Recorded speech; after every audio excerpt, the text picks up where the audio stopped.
అల్లూరు జిల్లా అరకు లోయలో ఈ నెల 5న డిప్యూటీ సీఎం పవన్ కళ్యాణ్ పర్యటించనున్నారు. గిరిజనుల ఆచార సంప్రదాయాల ప్రకారం బల్లి పండుగ జాతర ముగింపు వేడుకల్లో పవన్ కళ్యాణ్ పాల్గొననున్నారు. డిప్యూటీ సీఎం పవన్ పర్యటన నేపథ్యంలో అధికారులు ఏర్పాట్లు చేస్తున్నారు. కృష్ణా జిల్లా మచిలీపట్నంలో బీజేపీ రాష్ట్ర అధ్యక్షుడు మాధవ్ పర్యటించారు. మున్సిపల్ పార్కులో ఏర్పాటు చేసిన చాయ్ పే చర్చ కార్యక్రమంలో నిర్వహించారు. మచిలీపట్నం ప్రాంత అభివృద్ధిపై మాధవ్ చర్చించారు. మచిలీపట్నం అభివృద్ధికి సలహాలు, సూచనలు మాధవ్ అడిగి తెలుసుకున్నారు. పోర్టు నిర్మాణంతో పాటు డ్రైనేజీ, తాగునీటి సమస్య శాశ్వత పరిష్కారానికి కేంద్రం చర్యలు తీసుకుంటుందని మాధవ్ తెలిపారు.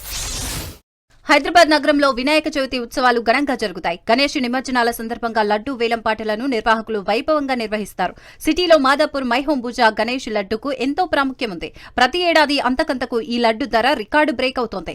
మాదాపూర్ మైహోం పూజాలో లడ్డు వేలంపాట రికార్డు బ్రేక్ చేసింది. ఈ ఏడాది కూడా హోరాహోరీగా లడ్డు వేలంపాట సాగింది. 51,77,777 రూపాయలకు ధర పలికింది. ఈ ఏడాది లడ్డూను గణేష్ రియల్ ఎస్టేట్ సంస్థ అధినేత కైవశం చేసుకున్నారు. గత సంవత్సరం 29 లక్షలకు మాదాపూర్ మైహోం పూజా లడ్డు ధర పలికింది. టీటీడీ ప్రాణదాన ట్రస్టుకు శశి విద్యా సంస్థలు భారీగా విరాళం అందించారు. శశి విద్యా సంస్థలు టీడీపీ ప్రాణదాన ₹1,00,00,000 అందించింది. చైర్మన్ బీఆర్ నాయుడుకి క్యాంపు కార్యాలయంలో శశి విద్యా సంస్థల అధినేత రవికుమార్ పాల్గొన్నారు. రవికుమార్ దంపతులను బీఆర్ నాయుడు అభినందించారు. విద్యార్థులకు విద్యాబుద్ధులు నేర్పించాల్సిన ఓ ఉపాధ్యాయుడు మద్యం మత్తులో పాఠశాలకు వచ్చి తరగతి గదిలోనే నిద్రపోయిన ఘటన ఆసిఫాబాద్ జిల్లాలో వెలుగు చూసింది. విధి నిర్వహణలో తీవ్ర నిర్లక్ష్యం వహించిన ఆ టీచర్ను అధికారులు విధుల నుంచి సస్పెండ్ చేశారు. జైనూర్ మండలం సుకుత్పల్లి ఆశ్రమ ఉన్నత పాఠశాలలో ఎస్డీఓగా జె విలాస్ పనిచేస్తున్నారు. అయితే ఆయన ఇటీవల మద్యం సేవించి పాఠశాలకు హాజరయ్యారు. మద్యం మత్తులో తరగతి గదిలోనే నిద్రలోకి జారుకున్నారు. ఈ విషయాన్ని గమనించిన గ్రామస్తులు తీవ్ర ఆగ్రహం వ్యక్తం చేస్తూ ఉన్నతాధికారులకు ఫిర్యాదు చేశారు. పెద్దపల్లి జిల్లా గోదావరి కనిలో గంజాయి విక్రయిస్తున్న 2 నిందితులను పోలీసులు అరెస్ట్ చేశారు. నిందితుల నుంచి 1.5 కిలోల గంజాయి, 2 సెల్ ఫోన్లు పోలీసులు స్వాధీనం చేసుకున్నారు. గంజాయి సరఫరా చేస్తే కఠిన చర్యలు తీసుకుంటామని అధికారులు తెలిపారు. కృష్ణా జిల్లా గుడివాడలో అద్దె ఇల్లు కావాలని నమ్మించి బంగారు, వెండి వస్తువులను కిలాడి లేడీస్ దొంగిలించారని డీఎస్పీ తెలిపారు. దొంగతనాలకు పాల్పడుతున్న మహిళలను అరెస్ట్ చేసినట్లు డీఎస్పీ వెల్లడించారు. నిందితుల నుంచి 71 గ్రాముల బంగారం, 326 గ్రాముల వెండిని స్వాధీనం చేసుకున్నట్లు డీఎస్పీ ధీరజ్ వినిల్ తెలిపారు.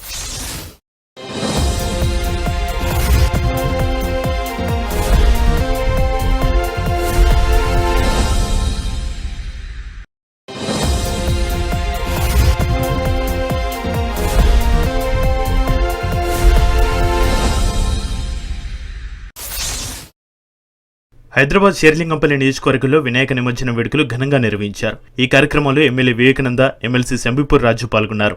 ప్రజలతో కలిసి ఎమ్మెల్సీ శంబీపూర్ రాజు డాన్స్ చేస్తూ ఉత్సాహాన్ని నింపారు.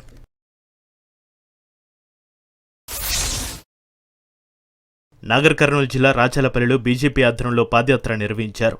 రాచలపల్లి నుంచి మాదన వరకు బీటీ రోడ్డుగా మార్చాలని బీజేపీ నాయకులు ముచ్చర్ల జనార్దన్ రెడ్డి డిమాండ్ చేశారు. కాంగ్రెస్ పార్టీ మోసపూరిత హామీలతో అధికారంలోకి వచ్చిందని బీజేపీ నేత ఆచారి ఆగ్రహం వ్యక్తం చేశారు.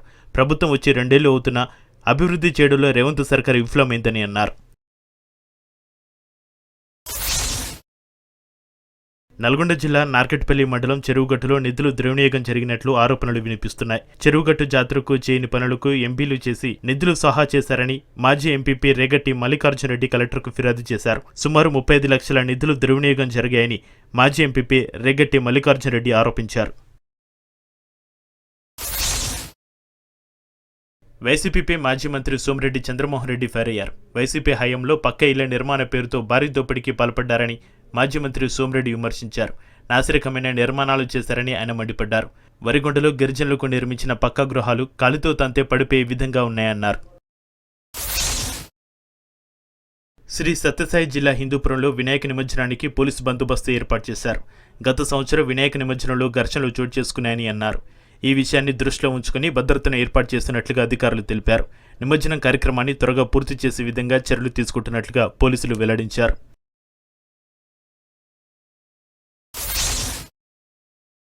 కూటమి సర్కార్పై రజక సంఘం నాయకులు రాజు ఆగ్రహం వ్యక్తం చేశారు. రజక వృత్తిదారులను కూటమి ప్రభుత్వం అన్ని విధాలుగా దగా చేసిందని ఆయన మండిపడ్డారు. రజక వృత్తిదారుల సమస్యలపై ఈ నెల 10న కొత్తపల్లిలో మహాసభను నిర్వహిస్తున్నట్లుగా ఆయన తెలిపారు. కడప నియోజకవర్గంలో అర్హులకు సీఎం రిలీఫ్ ఫండ్ చెక్కులను ఎమ్మెల్యే మాధవిరెడ్డి పంపిణీ చేశారు. కూటమి ప్రభుత్వంలో అభివృద్ధి ధ్యేయంగా పనిచేస్తున్నామని ఎమ్మెల్యే మాధవిరెడ్డి తెలిపారు. గత ప్రభుత్వాలు పేదల పట్ల నిర్లక్ష్యంగా వహించి పేదలను నట్టేట ఉంచారని ఎద్దేవా చేశారు. ఎవరైతే పేదల కోసం పాటుపడే అభివృద్ధి ధ్యేయంగా ముందుకు వెళ్తారో అలాంటి నేతల్ని అధికారంలో ఉంచాలని ప్రజలకు పిలుపునిచ్చారు.